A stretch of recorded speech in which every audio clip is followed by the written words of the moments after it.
Hey guys, welcome back to Stadium Stats. NFL Week 1 is now in the books, and we're looking on to Week 2. So glad to be back. It's just amazing to be able to watch NFL games again and be able to be here predicting for you guys. So, without further ado, let's jump into Week 2. Starting off with Thursday Night Football, we've got the Bills versus the Dolphins, and this is a divisional matchup where last year the Bills won both of their matchups. And including a matchup in Week 18 to win the division and get a home playoff game. And both teams have had some off-season changes, but both teams ended up getting a win in Week 1. The Bills played the Cardinals and were struggling at first, but Josh Allen really spread the ball around. He had 4 touchdowns in that game and just looked really, really good.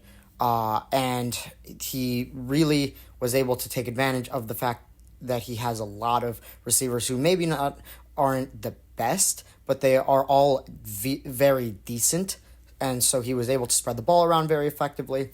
Tua, on the other hand, really just targeted Waddle and Hill, as Hill had an 80-yard touchdown and over 130 yards, and Waddle also had nearly 100 yards.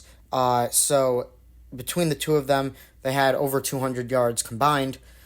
That tends to be a majority of their offense. Their run game also did look really good, as Devon Achane and Raheem Mostert kind of switched off, and Devon Achane also looked pretty good in the passing game as a pass-catching back. But this should be a very interesting matchup, as both teams are, on paper, worse than they were last year.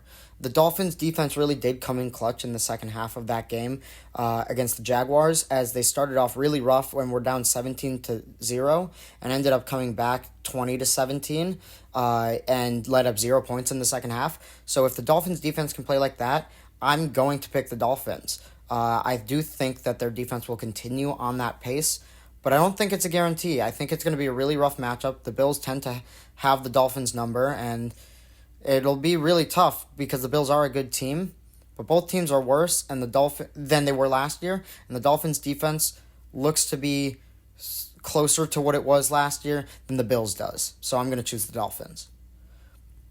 Coming into the Sunday 12 o'clock window, our first game we'll look at is the Seahawks versus the Patriots. Both of these teams coming off a win. The Seahawks beating the Broncos. They had a really rough start. They let up 2 safeties in the same quarter, which is unbelievable. They had a turnover immediately. They were letting up points to the Broncos in Bo Nix's first game because their offense was putting the Broncos' offense in a really good starting position. But they ended up coming out with a win. Ended up being somewhat close in the end, but the Seahawks held on to their lead that they had by halftime. The Patriots had a surprise upset win over the Bengals, which may not seem that surprising as the Bengals tend to lose Week 1, but Joe Burrow was fully healthy and practiced most of the offseason, and yet still they looked bad. And the Patriots' defense looked really good. They held the Bengals to only 10 points. Pretty impressive showing. Gerard Mayo getting his first win as the Patriots head coach. I still don't think the Patriots are a good team, and Jacoby Brissett, while decent, is limited and very injury-prone. So I'm going to pick the Seahawks to win this one, and I really don't think it'll be all too close, but the Patriots' defense holds them in games. So if it ends up being a close one and comes down to the wire, I guess I wouldn't be that surprised, but I'm going to pick the Seahawks to win this one. Up next, we've got a divisional matchup between 2 teams that both lost in Week 1, arguably 2 of the worst teams in the league, the Giants and the Commanders. The Commanders, that might be a bit of an overstatement that they're one of the worst teams in the league because they really did put up a fight against the Bucs, but their defense is really bad. They let up a really, really good game to Baker Mayfield, who had 4 passing touchdowns. He just looked amazing against their defense, and their defense just wasn't able to do very much. Their offense, on the other hand, Jaden Daniels had a pretty good showing for his rookie debut. He had 2 rushing touchdowns. He had 80-plus rushing yards. He looked pretty good on the ground. On the air, he looked a little worse, but he's a rookie. It's expected. There's going to be growing pains. The Giants, on the other hand, do not have a rookie quarterback. They got a new receiver for their quarterback, And yet Daniel Jones still looked abysmal. He threw 2 interceptions, including a pick six. Ever since he got that $160 million contract a few years back, he's thrown 2 touchdowns to 8 interceptions, including 3 pick sixes. Yes, that means he's thrown more touchdowns to the opposing teams than he has to his own team since that contract. He's not going to be that starting quarterback for long, as Drew Lock is likely to take his place at some point if he continues at this level. The Giants arguably are the worst team in the league, but excluding the Panthers, so I guess second worst. Commanders, they can put up a fight, so I'm going to pick the Commanders to win this one, but it's a divisional matchup. You never know what's going to happen, but the Commanders are definitely the better team here.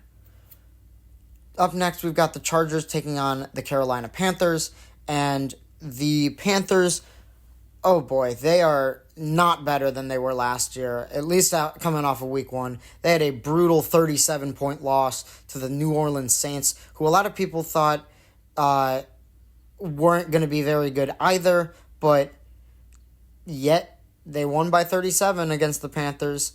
Bryce Young, 2 interceptions, really rough showing for the previous number 1 overall pick. The Chargers, on the other hand, really looked good. They had a divisional matchup against the Raiders. Their run game looked amazing, which having Jim Harbaugh as your head coach makes sense why your run game would look great. But he brought J.K. Dobbins back from the dead, who has been injured a lot in his career, really hasn't shown a whole lot because he's been injured so frequently. But he looked really good in this game, and their team as a whole looked pretty good. Ladd McConkey caught a touchdown, their rookie receiver. Their defense was able to hold the Raiders, and all in all, pretty good showing for the Chargers. I do think the Chargers should have a very easy win here. Panthers are terrible, and the Chargers are a decent team. Up next, we've got the New Orleans Saints taking on the Dallas Cowboys, and both these teams coming off of major wins. The Cowboys destroyed the Browns, and yes, the final score was 33-17, which doesn't seem like that much of a destruction. But the Browns were not in the game at any point. The Cowboys looked really good, and I expect them to look really good against the Saints as well. The Saints, as I was just talking about, demolished the Panthers. I don't know how much that is to say if the Saints are good or if the Panthers are just bad or if it's a mix of both. But Derek Carr looked much improved from where he was last season. So that does give Saints fans a lot of excitement.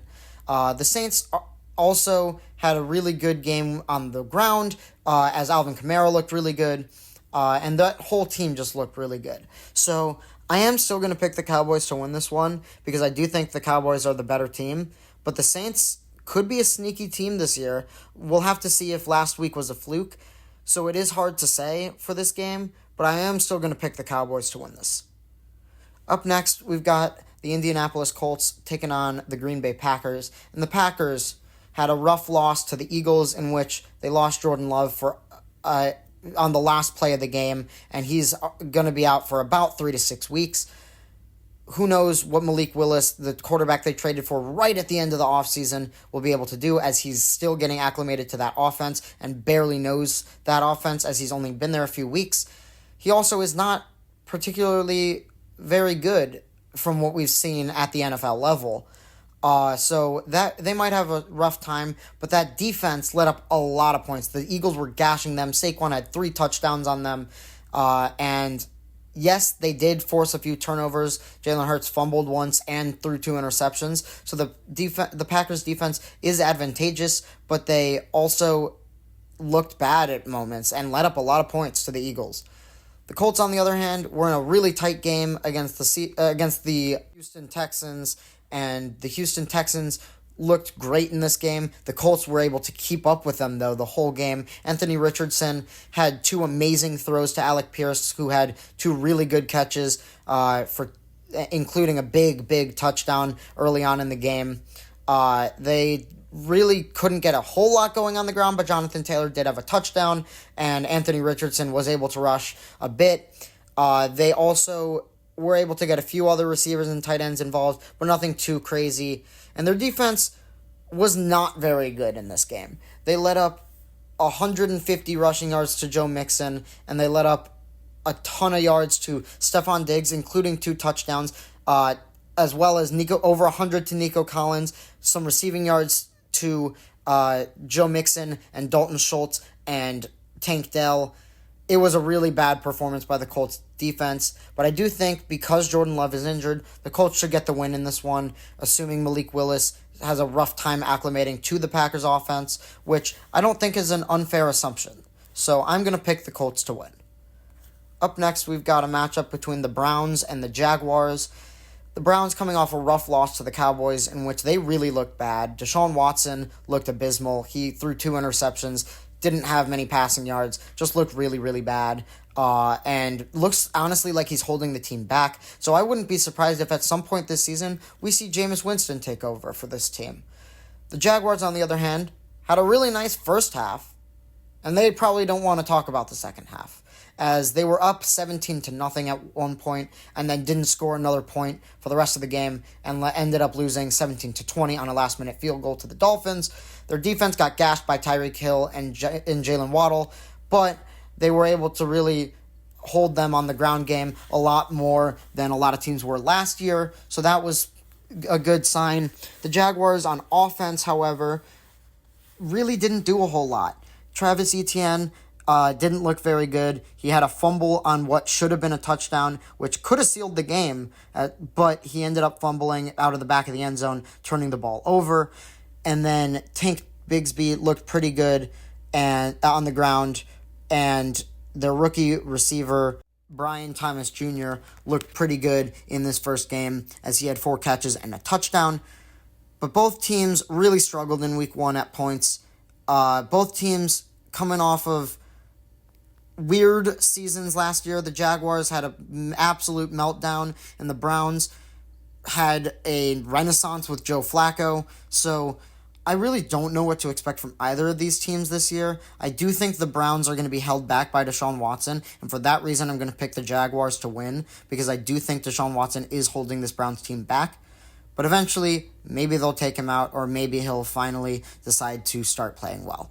But Jaguars should win.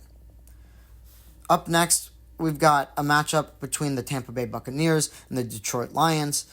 The Lions coming off a major overtime win on Sunday Night Football against the Rams, in which they looked really good. Amon-Ra St. Brown was nowhere to be found. Sam Laporta didn't look anything exceptional, and yet they still put up a ton of points. Their ground game looked amazing between David Montgomery and Jahmyr Gibbs, and they both looked really good in tandem. Jared Goff looked great, and Jameson Williams had the game of his life. He had over 100 yards, he had a touchdown, he looked great, and this could be his breakout season. The Buccaneers, on the other hand, had an amazing offensive performance as well, as Baker Mayfield threw for 4 touchdowns.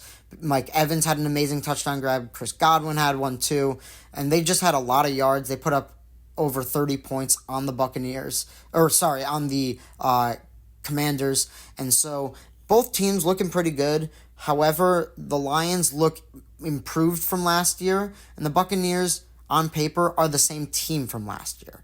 So I am going to choose the Lions to win this because they won in the playoffs last year in their matchup, and the Lions have only gotten better. But the Buccaneers are still a really good team and are going places this year. And seeing as the Falcons lost in week 1, I wouldn't be surprised if the Buccaneers won their division. I just don't think they're going to be able to take on one of the best teams in the entire NFC, if not the entire NFL, in the Detroit Lions. Up next, we've got a matchup between the Raiders and the Ravens, as the Raiders lost last week to a division rival in the LA Chargers. They really didn't look very good on offense or defense. They didn't look abysmal, but they didn't do anything special on either side of the ball. And in week 1, you're looking for those big splashy plays, and no players really stood out. Devontae Adams, of course, had a great game, as he normally does. And that offense didn't look abysmal. They had a run game, they had a passing game, but it wasn't anything special. And they only barely put up double-digit points. So the Ravens, on the other hand, had a heartbreaking loss to the Chiefs, in which they were neck and neck the whole game. Isaiah Likely had an amazing game, over 100 yards, although Mark Andrews wasn't able to do very much. Zay Flowers looked like the prime target of Mark Andrews, and all in all, this team looked fantastic. But they did end up losing because Isaiah Likely caught the ball with 0 seconds remaining for a touchdown, but his toe was out of bounds, and it didn't end up counting. The Ravens are still one of the best teams in the league. I don't think there needs to be much to worry about with them, with the exception of the fact that they still are not handing the ball off to their running back, which is their game plan normally. They are a run-first team, and yet Derrick Henry had 5 carries or so on the first drive, and it ended in a touchdown. And then they barely handed the ball off to him the rest of the game. And that's what killed them against the Chiefs in the playoffs, and that's what killed them against the Chiefs in this game. So as long as the Ravens can get back to their game plan of running the ball, especially now that they have Derrick Henry and don't have to run the ball with Lamar for over 100 yards like they did in that last game, I think the Ravens could go really far this year. And I do think the Ravens are a much better team than the Raiders, so I'm going to pick the Ravens. Up next, our first 3 o'clock window game is a divisional matchup between the Rams and the Cardinals. The Rams coming off a loss in which they lost in overtime to the Lions. They were really hurt. Puka Nacua ended up getting injured. A lot of their O-line was really, really banged up or out of the game. And Matthew Stafford still played really well. Cooper Kupp played amazing. He tied his reception record of 14. He also had over 100 yards.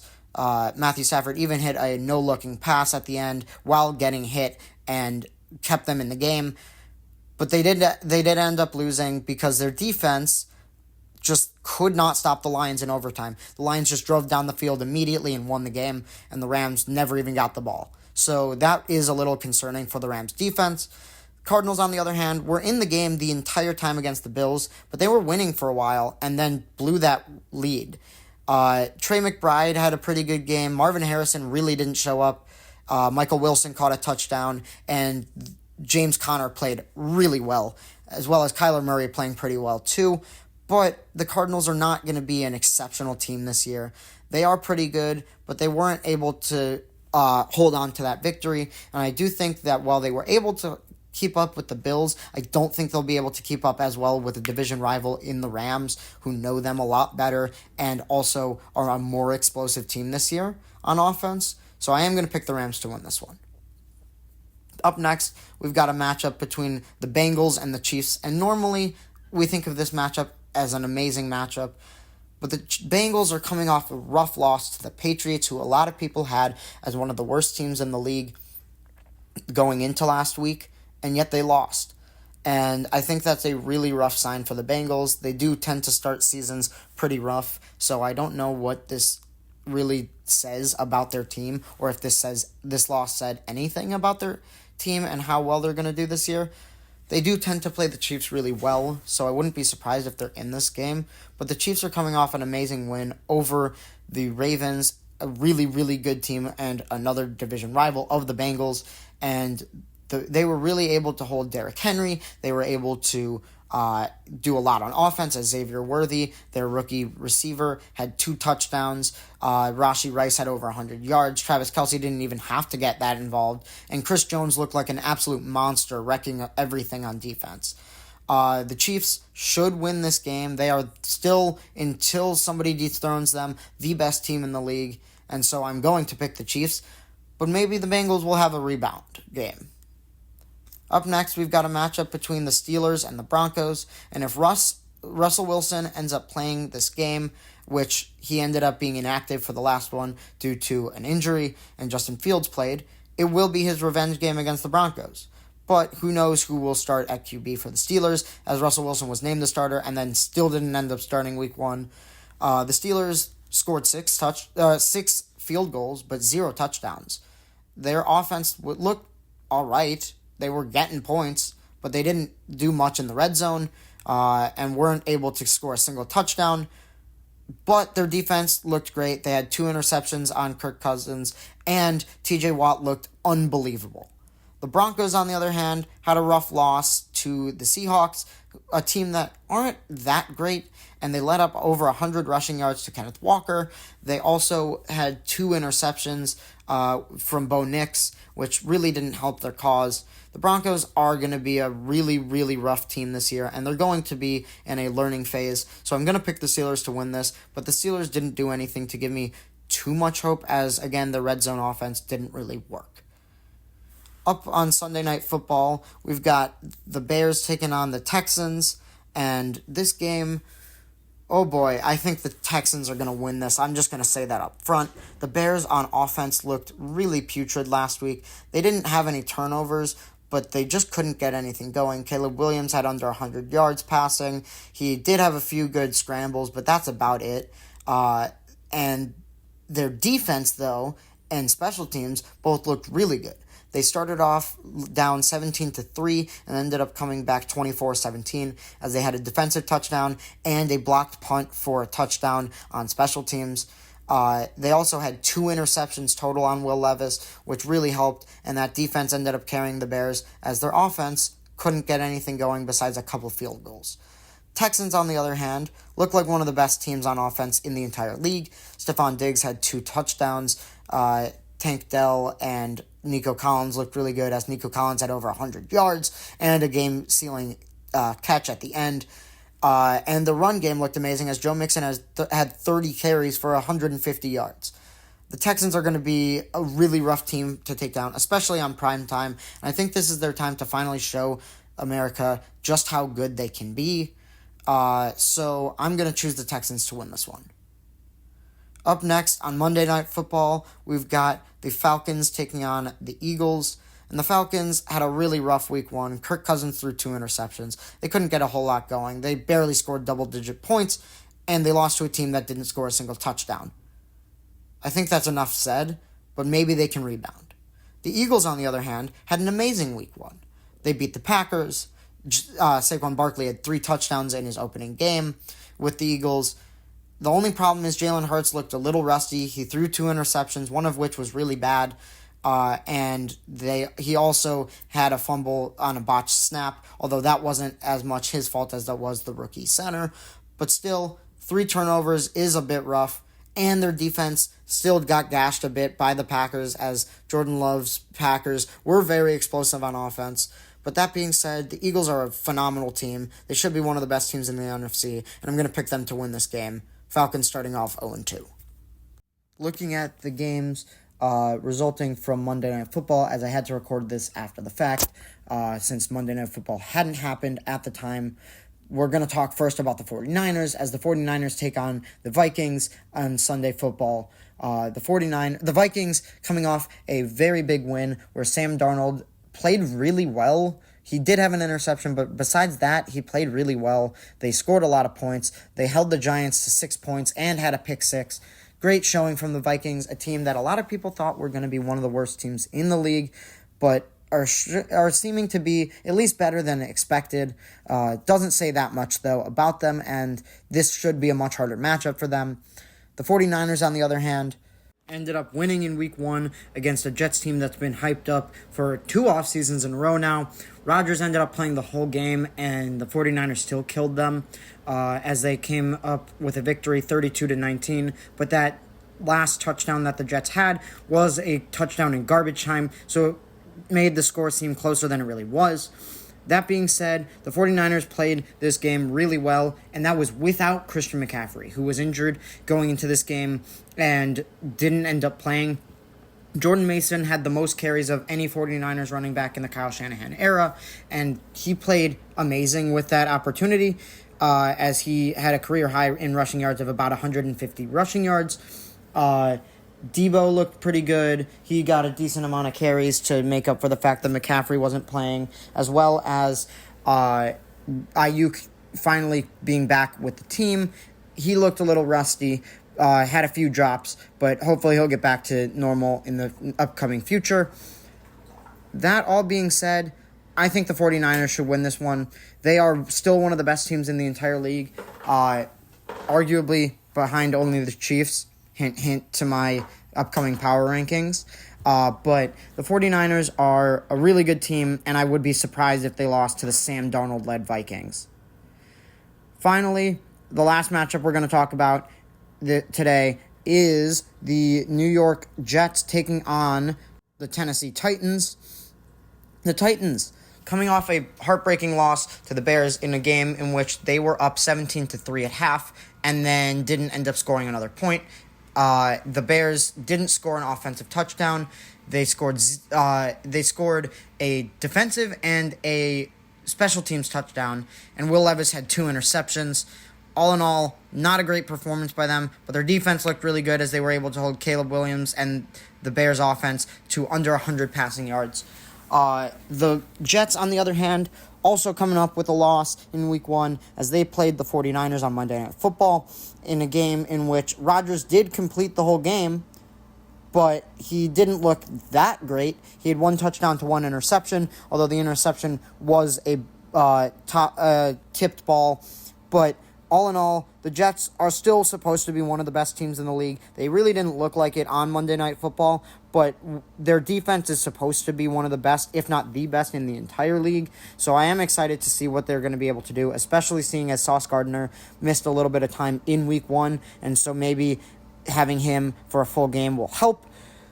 I am going to pick the Jets to win this one. The Titans could have a big rebound game as they did look good in that first half of Week 1, but I wouldn't be surprised if they did win this game. But the Jets should be a much better team. They're a much better team on paper, and so I'm going to pick the Jets to win. Moving on into my top 10 power rankings for Week 1 going into Week 2. At number 10, I've got the Indianapolis Colts, who put up an amazing fight against the Houston Texans. Anthony Richardson was really explosive, had 2 incredibly long touchdowns, both to Alec Pierce, and all in all looked really good in this game, even though he only completed 9 passes. The run game looked okay, as Jonathan Taylor did score a touchdown, and they only lost by 2 points to one of the best teams in the league in the Houston Texans. So for that, they are going to be in at number 10. At 9, we've got the Chargers, who played a really good game. They won over a division rival in the Raiders in a game in which J.K. Dobbins had 13.5 yards per carry, and their run game just looked elite. Their defense was able to hold the Raiders to a pretty poor game, and so all in all, both sides of the ball looking pretty good, and Jim Harbaugh seeming to make a pretty big influence on this team. In at number 8, we've got the Dolphins, still one of the most explosive teams, just like last year. Had a rough first half, but came back in the second half to win 20-17 with a last second field goal, as Tyreek Hill scored the longest touchdown of his career at 80 yards in a game in which he got arrested right before the game. So all in all, pretty good performance from this team, but they really did struggle in that first half, and so I can't reasonably put them any higher. But that being said, their defense held the Jaguars to 0 points in the second half, and that says a lot. In at number 7, I've got the Buccaneers. The Buccaneers had an amazing offensive performance. Baker Mayfield had 4 passing touchdowns. He's now leading the league in passing touchdowns. Mike Evans had a great game. Chris Godwin had a great game. The whole offense looked really good, with the exception of Rachaad White on the ground. But Bucky Irving, their rookie running back, looked pretty good on the ground. So that's an improvement from last year where their run game was abysmal. Their defense looked all right. They didn't do all too much, seeing as it was Jaden Daniels' first game, and he still did have 2 rushing touchdowns, and for a mediocre Commanders team. So their defense didn't look incredible, but it looked improved from last season ever so slightly, and their offense looked really, really good. In at 6, I've got the Ravens, the only other team besides the Colts who I have on this list who lost in Week 1, and that is because the Ravens had a really close game with, spoiler alert, the best team in the league, the Chiefs, in which they only lost by literally a toe because Isaiah Likely missed the touchdown because one toe was out of bounds for the game-tying touchdown. So, pretty good performance from this team. Looked really explosive. Were able to stay in the game against the Chiefs the whole time, but didn't end up coming away with the win, so I can't put them in the top half. In at number 5, we've got the Houston Texans. They played amazing. They won the game. Nico Collins and Stephon Diggs both looked incredible. C.J. Stroud always looking pretty good. Defense looked really good. Joe Mixon on the ground had a really good game with over 150 rushing yards. All in all, pretty well balanced team, well-rounded team, and just looked really, really good in this game. They did only win by 2, so I can't reasonably put them any higher, but they are still one of the best teams in the entire league. In at number 4, I've got the Philadelphia Eagles, who also barely won, but they were playing an even better team in the Green Bay Packers, and so I do have to take that into account, as the Green Bay Packers offense was torching the Eagles defense, but the Eagles offense looked so good that they were able to keep up and ended up winning that game. Saquon had 3 rushing touchdowns. This team looks like it's back to where it was in the first half of last season, where they were one of the best teams in the league. All that can be possibly said is, as long as they don't collapse like they did last year, they should be pretty good this year. In at 3, I've got the Detroit Lions, who won in overtime. They were running that game the entire time and then had a really rough second half, but still ended up coming out with a victory, even after the Rams scored to tie the game and bring it to overtime. The Lions were able to successfully win the coin toss. They received the ball and never looked back, as they just ran the ball the entire way down the field and scored a touchdown on their first possession, winning in overtime. This team looks improved from last year. Their defense looks better, and all in all, even though Puka Nacua didn't play, this was an impressive performance going against a really good Rams team, so I'm going to pick the Lions to be in at number 3. At number 2, I've got the San Francisco 49ers, Super Bowl losers from last year. Doesn't seem like they missed a beat, although Brandon Ayuk looks a little rusty. But besides him, the rest of the team looked amazing. They beat the Jets, who are supposed to be a really good team, and their offense looked really explosive. Their defense was getting a ton of 3-and-outs and looked amazing, even with some injuries, as Hufanga didn't play and Dre Greenlaw will miss most of the season. But even with these injuries, the 49ers looked like an unstoppable team yet again, and even without McCaffrey, they were able to come away with a big victory over a good team. And in at number 1, to no one's surprise, is the Kansas City Chiefs, the Super Bowl victors of last season, 2 seasons in a row, going for that three-peat, and their offense looks already a lot better than it did most of regular season last year, as Rashee Rice had over 100 yards. Xavier Worthy, their first-round pick, had 2 touchdowns, and all in all, this team looks too explosive and too unstoppable on both offense and defense for anybody to take them down. Now, the only thing there is to see is if they're able to successfully pull off the first three-peat in NFL history. Thank you guys so much for watching and listening. Really appreciate it. Don't forget to like, comment, subscribe. Follow me on all my socials. Go find me on YouTube, Spotify, and Apple Podcasts. And yeah, thank you guys so much for listening and tuning in. And I'll see you guys soon. See ya.